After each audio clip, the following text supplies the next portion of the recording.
This is the way. Ah, yes. This is the way. Ah, yes. 5, 4, 3, 2, 1, 0. All engine running. Liftoff. We have a liftoff. Olá, pessoal, bem-vindos a mais um episódio do nosso podcast Cadê a Hipótese Ruth? Apresentado por mim, Paulo Boggio, e pelo meu amigo Gabriel Gaudêncio do Rego. Diga lá, Gabriel, tudo bem? Bora, Paulo Boggio, tudo bom, minha joia? Como é que tá você? Eu tô bem, eu tô bem, estamos aí numa semana corrida, a gente tem evento semana que vem, Rethinking the Future, um evento do nosso INCT Sunny, é isso aí. Eu achei legal esse Rethink the Future. Pode falar mais do INCT para o pessoal entender o que é? Então, o INCT é o nosso Instituto Nacional de Ciência, Tecnologia e Neurociência Social e Afetiva, financiado pelo CNPq. É um empreendimento enorme que a gente tem de desenvolvimento de pesquisa para estudar emoções, moralidade, cooperação, enfim. Tem uma rede enorme no Brasil, uma rede enorme internacional. Estou eu, o Gabi, uma série de outros pesquisadores, mais uma série de alunos, todos financiados com bolsa, enfim, é uma empreitada enorme, né, Gabi? É grande. Tem o quê? Umas 40 pessoas de pesquisador por aí? Não, tem mais. Tem mais já? Já tem bem mais. Rapaz. Bem mais, não, o negócio tá grande. E a gente tá espalhado, né, Gabi? A gente tá espalhado.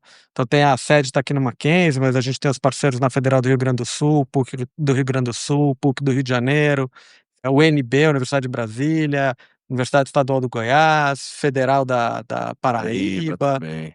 Tem uma galera aí. E fora todos os nossos colaboradores internacionais, que se você estiver ouvindo o episódio agora, nesses dias aqui de 6, 7 de novembro, na semana que vem a gente tem um evento e vai trazer 10 palestrantes que são os pesquisadores internacionais que fazem parte do nosso INCT. E um time fera, a galera, o Gringos feras. Gringos de ponta. De ponta, né? Não, são todos excelentes, é uma galera bem boa. Hoje a gente vai falar inclusive de um deles, né? Mas são pessoas excelentes. E é isso, e o nosso podcast está vinculado aí com esse INCT, né? Nossa ideia é de levar conhecimento sobre psicologia e neurociência, faz parte dessa discussão de difusão e disseminação de conteúdo científico para mais pessoas, né? Para ir para além da academia, né? Isso é bem importante, né? E é o tema do Rethink the Future. Vai ter então várias discussões. Desigualdade social. Exatamente.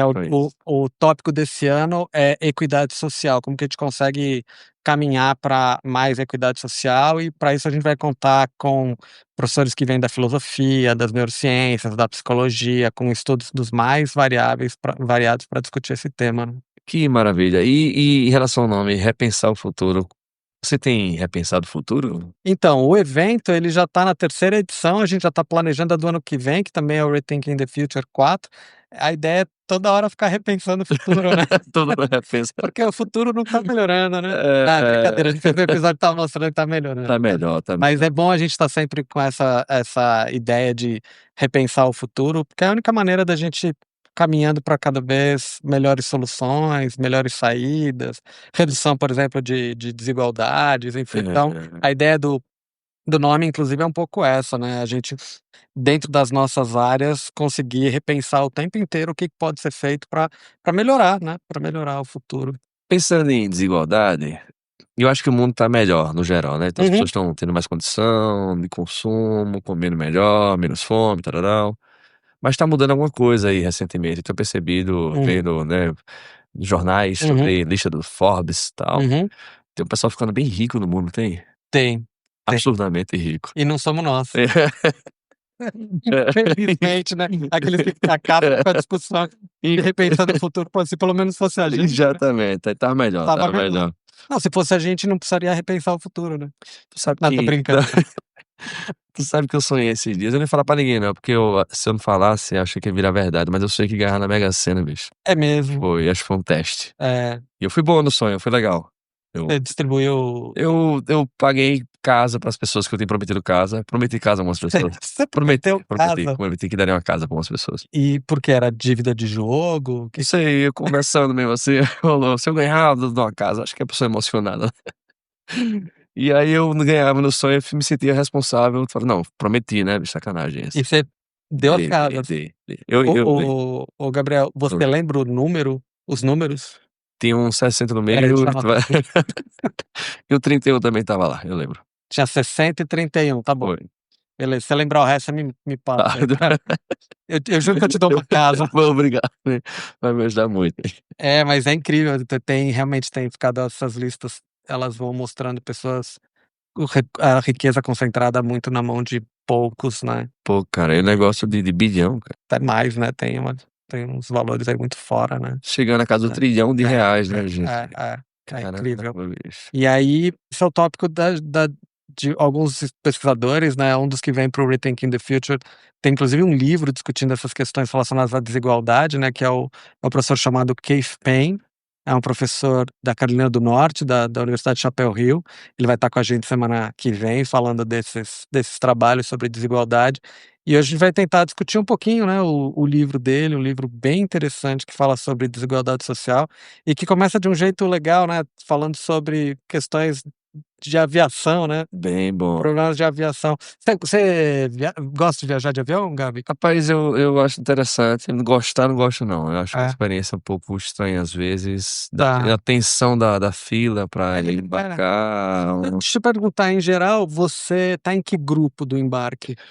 Eu tô, por viajar muito pra trabalhar, eu tô finalmente em grupo Platinum na Latam. Ah, não. Grupo 2. Você tá no grupo 2, você foi. Grupo 2. Eu passo, a gente passa Então você, quando chega, você já passa o grupo 6, o grupo 5, o grupo 4, o grupo passa. 3. Só Todo mundo te olhando. todo mundo, menos os Black não sei o que, Latam, Black Platinum, o- Black Silver, Gold, Master, Plus, 3, Bloats. E os que tem tem mais idade, ou tem E alguém, eu tenho mais idade, ou tem bebê, é verdade. toda que eles também já passam. Mas então você é alvo, talvez, de olhares. Eu acho que rola um olhar às vezes. É. Mas eu não me incomodo muito, não. E você sente bem entrando pela linha 2, pela fila 2? Eu gosto, né, pela questão de botar a mala no lugar acessível, porque eu deixava pra despachar, atrasava às vezes, mas assim, não é uma coisa que me deixa muito orgulhoso, não, sabe? A distinção do grupo. Entendi. Mas eu nunca fico no grupo 1, que os Black na frente, já viu como é que é na Latam, né? Ficam nas cadeiras, eles botam a cadeira do meio agora fechada. Você não consegue acesso. É, Você consegue, mas tá isolado, né? É pra ficar um não colando o bracinho no outro. Então, porque é ruim, né? Você vai ficar misturando as pessoas. Pois a gente fica no cola-bracinho. Não encosta bracinho, gente pobre. Pois é. Que horror. É melhor a gente começar a falar antes que acreditem que a gente pense desse jeito. Mas é bem essa história toda. E o livro do Keith Payne começa com essa discussão sobre aviação, porque o ambiente do avião ele já é meio hostil, né? Porque você tá lá confinado numa aeronave que vai estar a 10 mil metros do solo, né, você não tem para onde fugir, e ainda por cima o avião está dividido em setores, né? Então, dependendo do teu status, você conseguiu estar lá na frente, na executiva, dependendo, você está do lado do banheiro, lá no fundo da aeronave, já irritado porque não conseguiu pôr a mala, enfim, né? Então é um ambiente bem hostil. E o Keith Payne começa o livro trazendo isso para discutir algumas questões importantes do que é desigualdade, que não é só o fato de você ser pobre ou ser rico, né? Mas é exatamente essa comparação e esse contraste entre os mundos, né? Sim. Primeiro ponto, eu acho que ele vai tratando alguns casos específicos. Tem um, inclusive, que é da filha de um presidente americano agora. O atual, né? Atual, inclusive, que ela arruma uma confusão, uma treta gigantesca, questões elitistas também, e aí ela é convidada a se sentar, né, dá um relaxamento assim, de calma, vamos resolver. Pronto, e acabou nisso. E ela tava lá na frente, né? Lá na frente. Executivo Premium. E tava incomodada com a pessoa passando, É. assim, né? Não tô lembrando.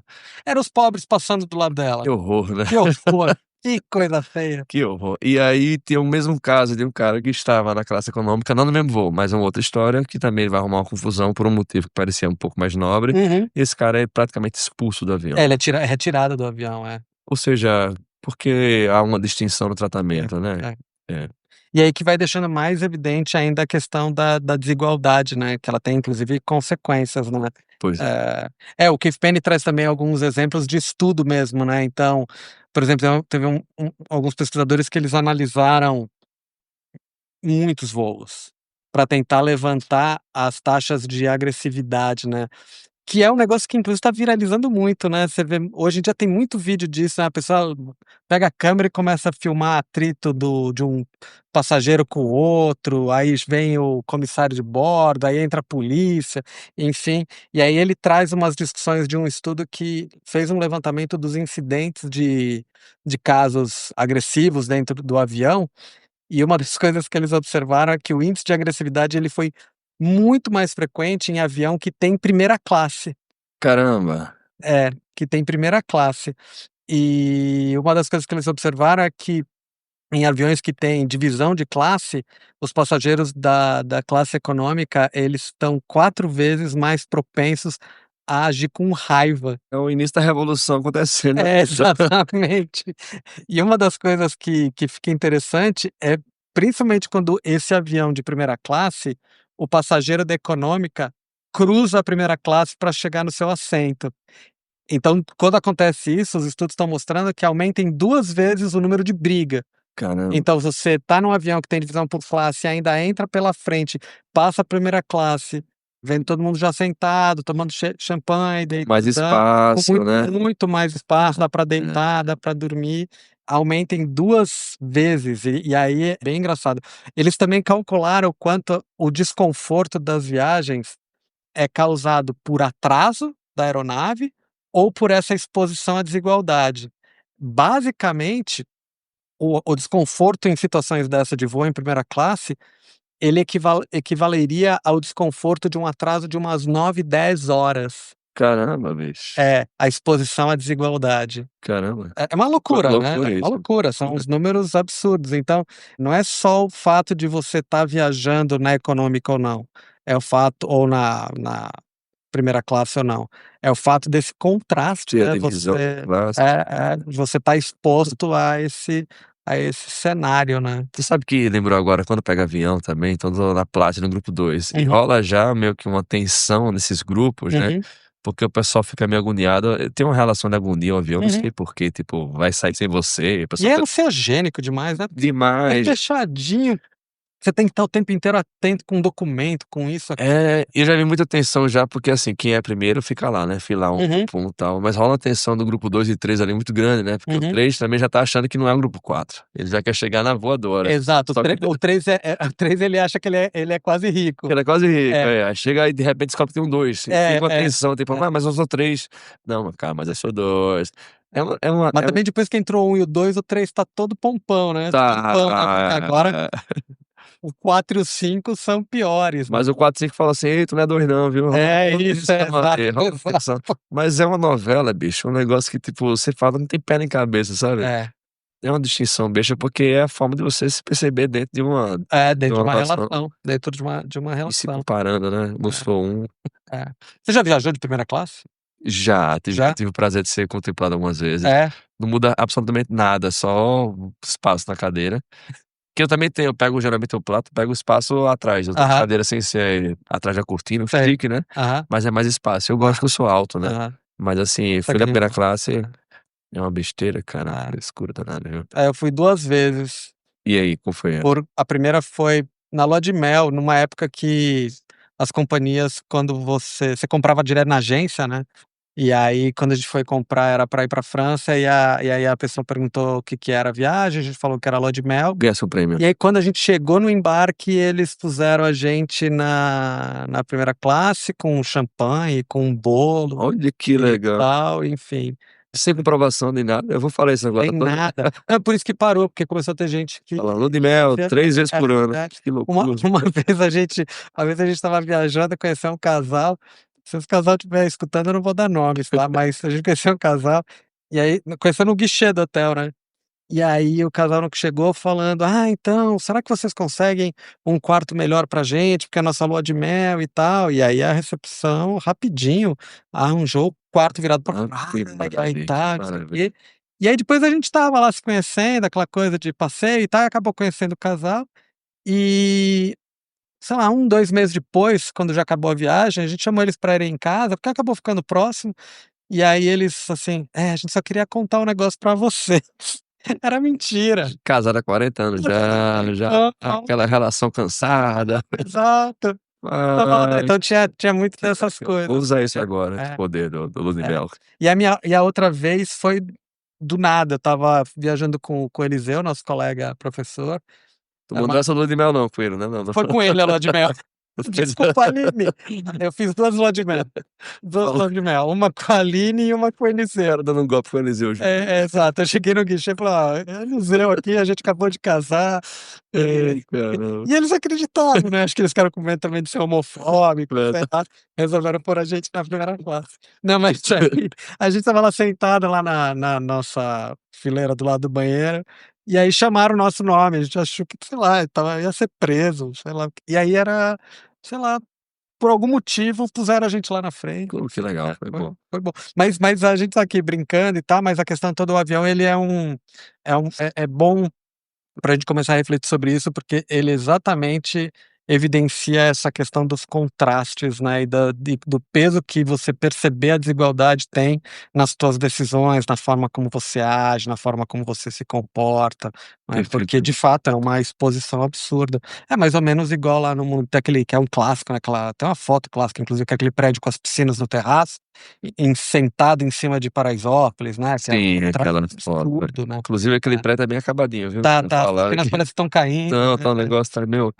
Paulo Borges, tem um negócio importante nesse livro do Keith Payne, que o primeiro nome é bem legal, né, que é Escada Quebrada, Broken Ladder. E tem uma questão que ele vai falar sobre a diferença entre pobreza absoluta e pobreza relativa. É. Que danada é isso, hein? Então, essa história é legal e é bom até explicar um pouco o nome do livro, porque é o que ajuda até a gente entender essa questão relativa. A gente pode medir status socioeconômico de várias maneiras, uma delas é muito objetiva, qual que é a tua renda, né, quantos eletrodomésticos você tem carro, não tem carro, casa própria e não, e tal. Mas a outra é você, de uma maneira mais agora subjetiva, pedir pra pessoa como se fosse, imagina uma escada, e você coloca essa escada em pé e você coloca: "Aqui na base são os mais Ferrado. ferrados Ele falou outro termo. do seu grupo. Aqui em cima são aqueles que estão muito acima de todos em vários sentidos, né". E aí a pessoa tem que se localizar nessa escada. E aí isso é interessante, porque essa localização não necessariamente ela representa inclusive o dado objetivo, né, porque é Sim. como a gente se coloca, como que a gente acha que é o nosso status social, né. Tanto que às vezes tem muita essa discussão, classe média, não sei o quê e tal, a classe média se vê como rica, a classe média se vê, depende, né, a gente sempre tá ajustando isso, né. E por isso que a gente acaba tendo uma discussão sobre o quanto essa ideia ela é muito relativa, né, porque ela é em comparação, né. Então você fala que ser um pobre absoluto é realmente não ter condição zero, né, você tá sem nada. Mas você pode ter uma coisa e ainda assim se sentir pobre. Se sente pobre, Então aí começa aqueles estudos que eles vão mostrar, ok, até essa linha aqui, por exemplo, de renda familiar, é uma situação em que você não tá tendo acesso a coisas básicas, tipo saúde, educação, enfim. A partir daqui você já tem, mas a partir daqui isso não significa que você deixou de se sentir pobre, enfim, porque tá sempre em comparação, né. E isso é a forma que a nossa espécie foi sendo selecionada ao longo do tempo, né, o tempo inteiro por comparação, né. Tá. E por busca de status, né, por busca de mais status. Porque evolutivamente, se a gente for pensar, status ajudava em algumas coisas. Claro, acesso a recursos, Acesso a recursos. sobrevivência, como todo também, né. Então a pessoa essa questão do avião, então você tá bem lá, se não tivesse primeira classe, a comparação seria zero, todo mundo na mesma, banquinho apertado. Igual, Quando aparece o cara com o banco frouxo, tomando champanhe, já dá uma incomodada, a percepção muda, então. E as coisas vão piorando, né, porque agora os aviões eles estão, assim, você já tá na econômica, e aí assim, a econômica com 1 centímetro a mais de espaço, com 10 centímetros a mais de espaço, e você vai criando comparações, né. E a ideia toda que esse livro vai falando, então, é que esse valor de pobreza real, ele não é tão importante para prever coisas quanto a pobreza relativa ou percebida, é isso? É. Ou seja, como eu percebo, como eu me sinto nessa escada, independente do que eu tenho mesmo, isso é o melhor preditor de questões de saúde. Saúde, exato. Então você pensa, pessoas que nessa escada subjetiva se colocam muito baixo na escada, os estudos mostram é que isso é preditor de problemas de saúde como diabetes, obesidade, Que problemas loucura, cara. cardiovasculares. Ou seja, não é a pobreza objetiva em si, claro, ela tem um peso, mas esse aspecto subjetivo de você se sentir nessa comparação com os outros abaixo, né, isso é um preditor muito forte disso. Saúde mental, então ansiedade, depressão, todos esses elementos eles estão muito presentes. Em parte o que se tem de discussão é que você se sentindo muito abaixo nessa escada, uma das questões que você tem é uma sensação de que você não tem controle sobre as coisas, sobre a sua vida, sobre o seu futuro, então entra desesperança na história, e aí fica um pacote bem negativo para Inclusive impactando o sobrevida, é isso, né? Tem uma frase que fala: quanto menos mais baixo o degrau, você se sente, menos anos de vida lhe restam. E é isso Que mesmo. loucura, que É isso mesmo. sofrimento, né, velho? É horrível mesmo, é horrível mesmo. E esse é um ponto que às vezes as pessoas acabam não discutindo muito, né, porque se discute muito a questão objetiva, óbvio, tem que discutir, porque tem que dar o mínimo de condições para as pessoas, mas a desigualdade, ela é bem importante. É importante. O tópico do nosso evento é com que a gente fomenta a equidade social, né. A nossa espécie ela busca a gente é avesso à inequidade, só que o problema é esse, nesse cenário, se a pessoa se vê muito abaixo, tem uma série de consequências para a própria vida e para sua colocação, né. Que loucura, porque existe até um estímulo da sociedade atual de criar essa diferença. Quem é rico tem, né, um produto de luxo, de marca que distingue, né. Inclusive algumas marcas, quando não vendem a coleção toda, eles queimam, né, destroem, porque você tem que criar essa comparação importante para eles, a Sim. distinção do grupo. Tanto que assim, tem os estudos que mostram, você pega crianças conseguem muito facilmente distinguir rico e pobre só de olhar. É mesmo? Por conta desses símbolos todos, né. Mas, rapaz. Roupa, marca, tem uma série e postura inclusive, tem várias coisas que impactam diretamente. Eu vi um vídeo, acho que eu falei, né, um desses, não sei se rolou essa conversa já entre a gente, mas o pessoal roubando esses símbolos da pobreza que eram nossos, né. Então o rico, não satisfeito em andar de Lamborghini, começou a pegar a bicicleta agora, e a bicicleta custa agora R$15.000. Isso.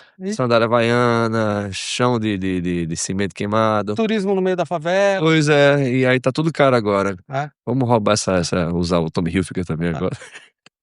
Que loucura. O problema todo que eles conseguiram comprar bike é fácil, a gente conseguir Comprar comprar Tommy Hilfiger, aí é um pouco mais complicado, Gabi, a gente tá meio baixo na escada aí.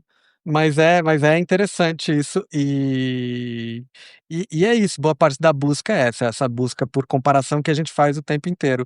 Ele no livro cita também aquele efeito que é de uma cidade fictícia que ele criou, o efeito Lake Wobegon.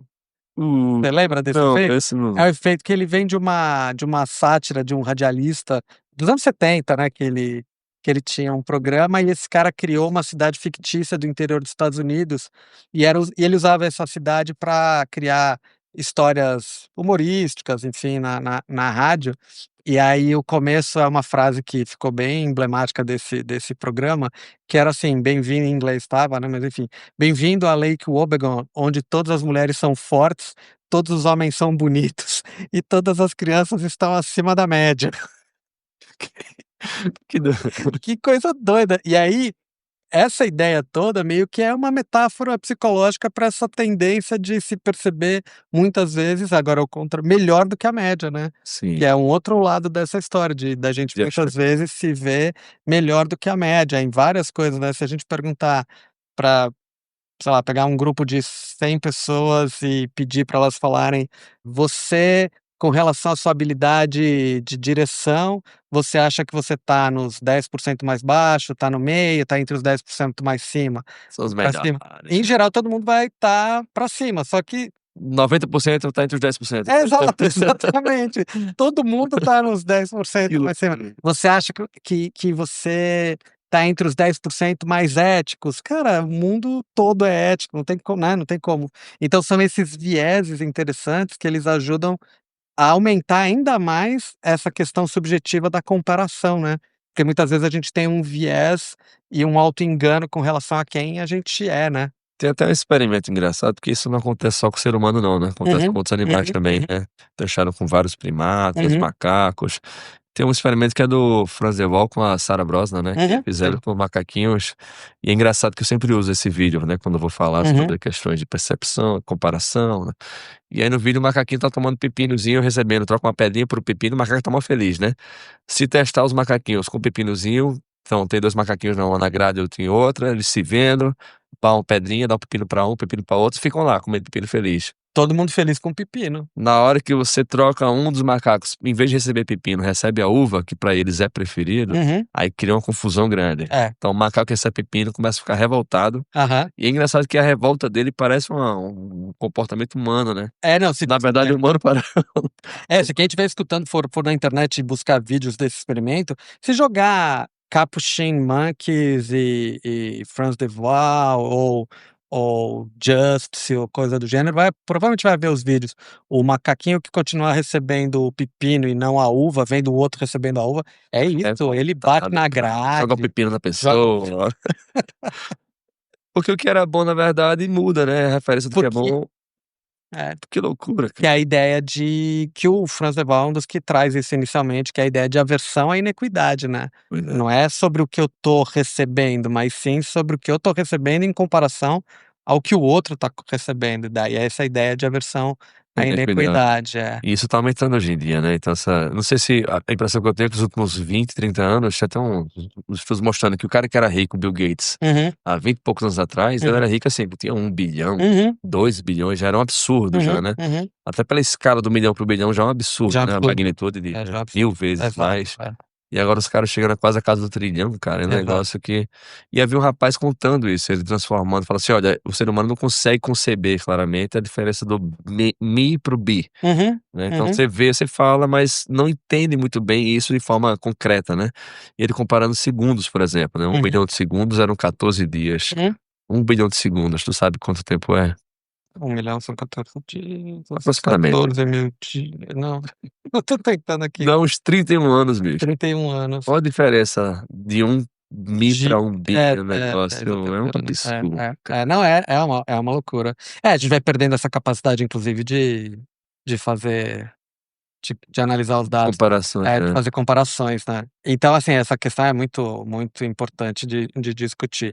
E o erro de percepção ele acontece, né, porque a gente começa a perceber errado. Tem um outro experimento legal que ele cita no livro também, que aí é para discutir um pouco quanto a questão quanto a percepção interfere, né, é o estudo da tigela sem fundo. Não fala É, isso aí, fala o estudo da tigela sem fundo é um experimento que fizeram, que era assim, eles montaram um cenário no laboratório que parecia um restaurante. E aí eles pediam para a pessoa eles serviam uma sopa numa tigela, e a pessoa tinha que comer a sopa e tal, ela podia parar a hora que ela quisesse, e depois eles avaliavam saciedade, essa história toda, né. Só que qual que era o detalhe, metade dos participantes ficavam na sala com a tigela, que tinha fundo, então o prato tinha fundo. Então o que tinha de sopa era o que tinha de sopa, e ele ficava lá tomando, e aí ele parava a hora que ele queria, e aí depois eles avaliavam. Só que a outra metade recebia uma tigela que eles não sabiam, ela não tinha fundo. Ela estava ligada por baixo num grande reservatório de sopa. Então, sem ele perceber, ele tomava e ia repondo. Então não diminuía, que o cara percebia não, fala: "Meu Deus, tô comendo porque era aqui muito devagarinho. 40 minutos já aqui". Comendo sem parar. E aí uma das coisas que esses caras acharam é que aqueles que estavam na tigela sem fundo comeram 73% mais sopa. Cara, Cara, 73%. centuple, quase dobrando sopa ali, bicho. É muito mais sopa. E o mais engraçado é que eles tiveram uma sensação de saciedade idêntica. Os 2 Mesmo reportaram ao mesmo nível de que inte saciedade, e quando eles foram convidados a falar qual era o volume que eles tinham ingerido de sopa, eles estimaram a mesma coisa, os da tigela sem fundo para os da tigela sem fundo. usando a referência visual ali. Exatamente, a fome deles foi mais guiada pela percepção visual do que por uma questão Que engraçado. fisiológica mesmo. Então, assim, isso aqui é um exemplo, serve um pouco como metáfora, mas é um exemplo bom do como a gente percebe diferente. Aí você estava falando disso, né, do sujeito ganhar milhão, bilhão, trilhão, chega uma hora você tá sem referência. Pois é, Você perde, perdeu a né? referência, Assustou pra ficar sem fundo, ajudou né? pra ficar sem fundo e você acha que tá consumindo igual, tá tudo bem, né. Tem uns modelos engraçados que no começo da economia, né, neoclássica, história de utilidade marginal decrescente, né, que o Uhum, prazer derivado, então, do acúmulo de um bem, né, uhum, vai diminuindo, né, então uhum, você vai ter mais daquele bem, tudo bem que no geral, né, o acúmulo desse bem vai ser sempre maior do que zero, uhum. ou seja, se eu tiver 1, tô bem, 2, tô melhor que quem tem 1, Aham. mas a cada unidade adicional o prazer derivado é menor, né, então assim, se eu tenho 10 sapatos pra comprar o 11º, não é tão bom quanto o primeiro Enquanto sapato. você não tem sapato nenhum e comprar um sapato. Exatamente. Só que pra dinheiro se parece a mesma coisa, né. É. Mas não chega lá, na verdade. Os caras agora parece que tem uma questão do poder, Tanto que você do começa a ver os status. gastos de algumas pessoas, né, de repente você vê lá o estacionamento né, a garagem do sujeito tem 15 Porsches, 20 não sei o quê, Pois é, e cara. ficar nessa busca incessante, aí não, aí de repente quer comprar o carro que só ele tem, que é um modelo que foi que é essa coisa que é isso, quer ficar tentando né, buscando cada vez mais, Deve ser se comparando, né. se Então fica compara uma referência de quem é um cara mais rico do mundo. Deve ser um sofrimento também, é, né. é. Não igual o nosso, Não igual o nosso, Gabi. mas alguma forma de sofrimento. E além do pessoal ficar sem saúde, tá vendo aqui também que existem outros impactos bem interessantes. Então longevidade é um deles. Uhum, Outra questão engraçada é o pessoal ficar mais impulsivo. Então a percepção rola aquela miopia, uhum, que é uma miopia temporal, né, sim, incapacidade de ver o futuro, né, então uhum, você fica um pouco mais impulsivo, aumenta a propensão ao jogo de azar, exato. jogo do tigrinho, parece mais interessante a possibilidade de ganhos rápidos, É, ainda mais altos porque, riscos, né. de novo, vem a questão da comparação que essas bets muitas vezes fazem, principalmente esses que têm os influencers, né, porque ele mostra o status da vida que ele tem e joga na sua cara dizendo: "Você tá abaixo disso". Isso é um absurdo. E aí é isso, aí o sujeito começa a se endividar para ter um ganho, enquanto na verdade o ganho tá nesses influencers aí. Engraçado falar agora uma coisa importante, o Instagram serve então bastante essa causa, é a primeira classe, você fica vendo a primeira classe o tempo todo no Instagram, É. é ficar mostrando sua cara, né. Tudo lindo, é da comida, à roupa, ao avião, ao carro. É isso, né, você tá o tempo inteiro sendo confrontado com uma desigualdade social absurda, né. Mas rapaz, na cara do gol, bicho, é isso, cara. Direto, O o Instagram é a tempo primeira inteiro. classe do É, bandidos, hein, é, cara. é. Você imagina você Ah, na primeira rapaz. você no Instagram postando foto, você tá todo ferrado? É, como é que é? Você no Instagram Eu postando não foto, eu tô ferrado, todo tô ferrado? é verdade, não vai botar isso. Ninguém vai curtir esse Ninguém negócio, vai né. curtir, é. É. De repente o pessoal vai se sentir satisfeito, se dá um bem-estar, né, tipo assim, eu não tô igual a ele aqui, né, mas ninguém ia curtir, ninguém curte. É, eu acho que não ia dar muito certo não. Paulo Borges, tem um dado engraçado aqui, outro no livro que eu estava vendo, que a pessoa também, então, ela sente menos controle. Aham.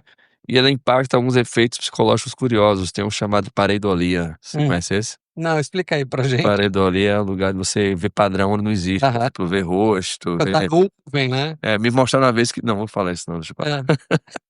Manda. Era um padrão que você via na bunda do Pug, já viu aquele cachorro? Sei. Parece uma entidade, né, um ser ali e tal. Eu te juro, a pessoa fica vendo coisas estranhas É, em eu não sei se eu janela, posso em sair daqui e cachorro. ficar olhando a traseira do Pug na Não, rua. não, O dono vai ficar não preocupado. fica meio estranho. Imagina eu andando atrás na rua. Espera aí moço, espera aí, deixa eu Deixa eu olhar direito seu cachorro. E aí diz que na verdade aumenta, por exemplo, a tendência de ver padrões. São pessoas que elas se sentiam com menor controle porque estavam no nível social, Uhum, né, percebido menor, socioeconômico, uhum. acabavam percebendo mais padrões eles não tinham, É. né. Aumentava a chance de também de crenças É, então, é isso que eu conspiratórias. ia falar agora. Essa ideia de mudança na percepção, quanto mais você tá se sentindo fora, né, ou seja, abaixo na escada, aumenta muito a chance de acreditar em fake news, em teorias conspiratórias, enfim, isso é uma coisa constante nos estudos, né, a gente observa isso bastante. Se você se sentir como um grupo marginalizado, excluído, abaixo, normalmente você fica um pouco mais alvo de teorias Que conspiratórias, né. interessante Porque isso, hein. a ideia seria que sim, você não pertence ao grupo dominante, né. Que engraçado. Será que tem a ver isso? Eu estava vendo esses dias a questão do Instagram novamente, né, Uhum, uhum, voltando. uhum. Ali é um berço de conspiração, É. né, e parece que a cultura americana tem muito isso, muito Uhum, forte, cara. uhum. O Brasil também tem, claro, todos os Sim, lugares têm. sim. Chegou a ver se tem algum tipo de correlação, associação Com entre países? países dada. Sei, Gabi, até onde eu saiba, comparando direto, assim, não, o que a gente sabe é, se você pegar, por exemplo, olhar grupos, e aí tem escalas para medir isso, que tem índices altos de uma coisa que a gente chama de narcisismo coletivo, Sim, que a ideia é essa, claro. são grupos que acham que são muito bons, mas que não são valorizados pelo resto dos seus concidadãos e tal. Cidadãos? Com cidadãos.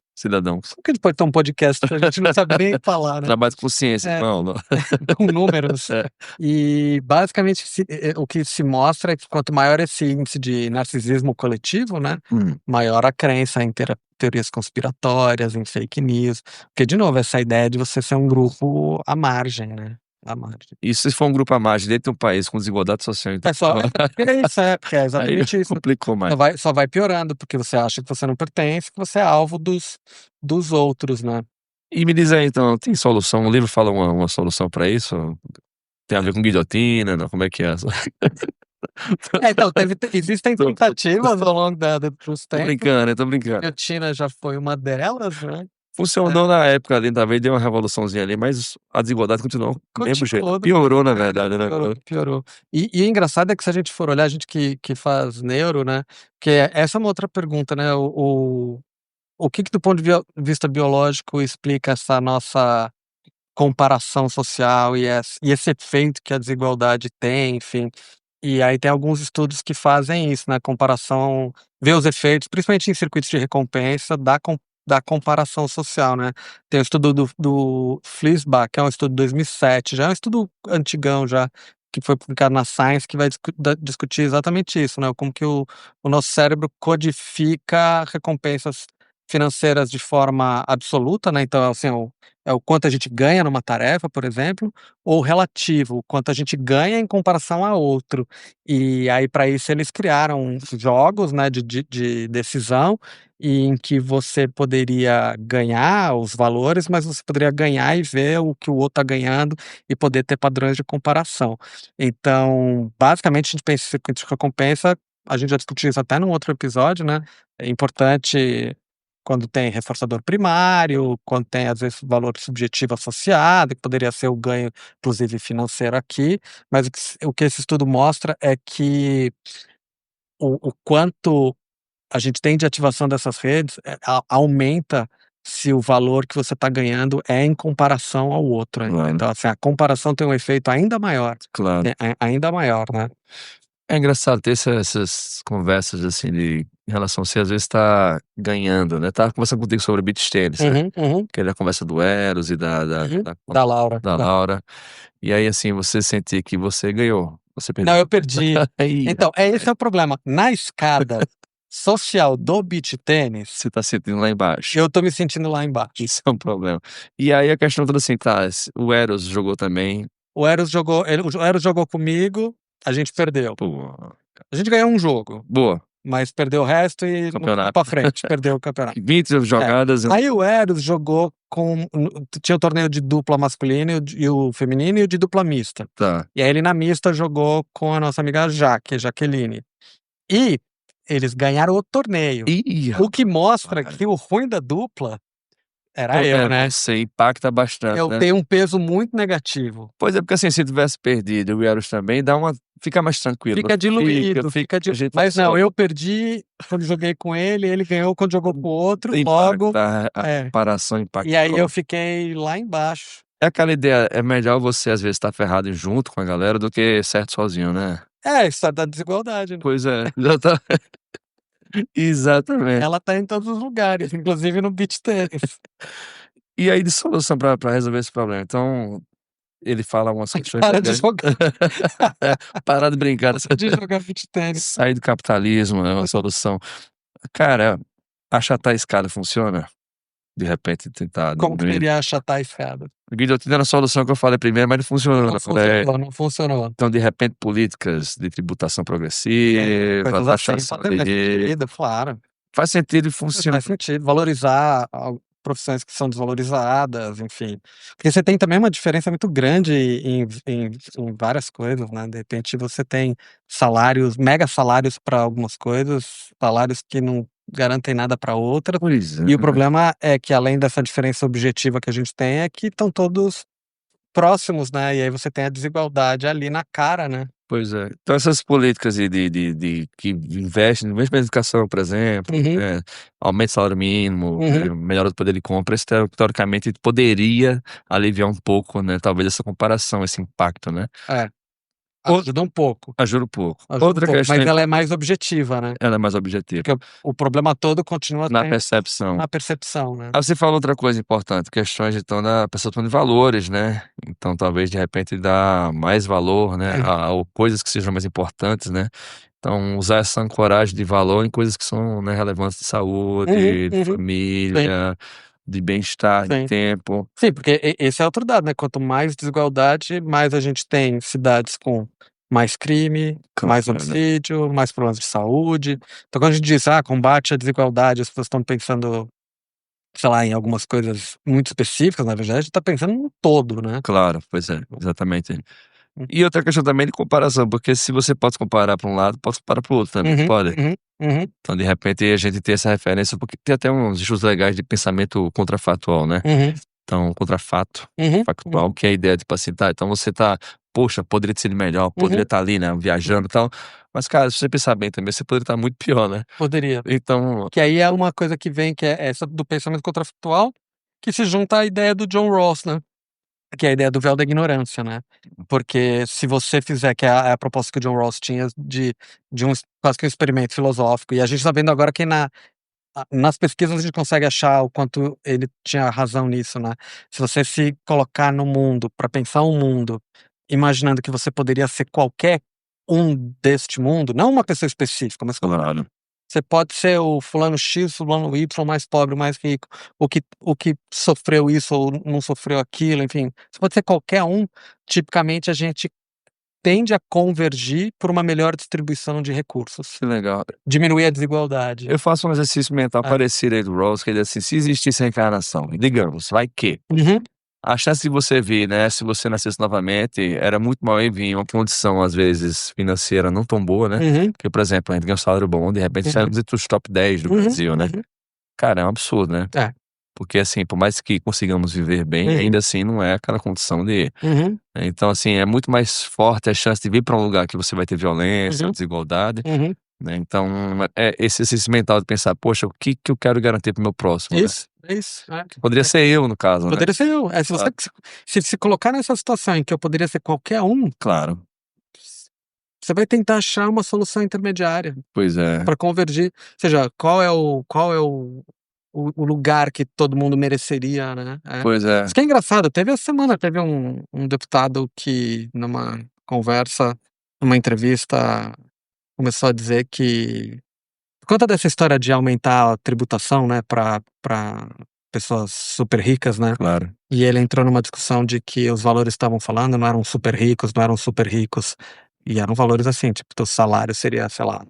2 milhões por mês. Não, também não era tudo isso, não. Mas era menos, mas era uma coisa que, na comparação, nisso que a gente tá falando, são muitas vezes acima do que a maior parte da população recebe. Claro. Então, assim, é uma comparação que ela é muito desigual. Hum. E ela fica mais assustadora quando um deputado ainda acha que está ok. Não mereceria tributar mais ou qualquer coisa, porque na verdade não é um super rico. Coloca em comparação, né, vê quantas vezes acima tá, né, você vai ver uma distância absurda, né. No livro ele fala a comparação com uma pessoa também real, não sei se tu lembra mais ou menos. Não lembro quais são as proporções, mas assim, é um absurdo, né, então. Não, se você pegar a altura média né, de uma pessoa e colocar como uma distribuição normal, a princípio todo mundo estaria, né, no meio do corpo ali, a distribuição, só que você pegar recurso, render e sobrepor, todo mundo não sai, Nossa. a maioria não passa da canela da pessoa. Ou seja, tem uns mega ricos que estão lá no topo e a grande maioria tá achatada na base, né. Mesmo os bilionários hoje em dia seriam o pessoal do joelho ali, né? Tá, seria. Então, assim, essa questão de bilionário já é um absurdo. Não, é até É. mais baixa, né? É. Sair da canela, exatamente. É. Que absurdo, É. cara. Enfim. É isso, temos muitos problemas É, para resolver. uma solução então é começar a excluir rico, começar a andar com gente mais pobre também, não. Brincadeira, sacanagem. É sacanagem, porque Tem, na verdade, não vai resolver, não. não resolve, não. O plano do pobre. Não, a questão da verdade acho que é do valor mesmo. Acho que É do vale valor muito a pena. subjetivo. Então, acho que. Tem o valor objetivo, isso precisa, uma melhor distribuição de renda, é óbvio. É.